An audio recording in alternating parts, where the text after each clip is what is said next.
امام احمد بن حنبل رحمه الله په حسن سند باندې یو حدیث نقل کړي د عبد الله ابن مسعود رضی الله تعالی عنہ نه.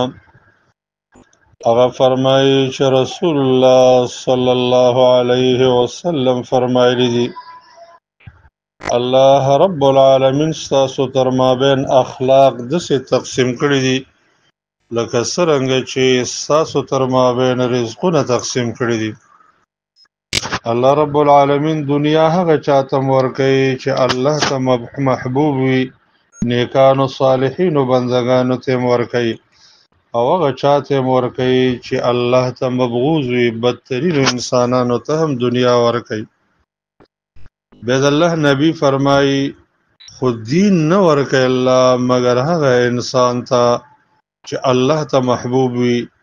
کوم یو انسان ته چې الله دین ورکا دی انسان ته الله رب العالمین خوشخبری ورکړه چې ستا رب ستا سره مینه لري تر دې پورې چې الله رب العالمین تا ته دین درکړه.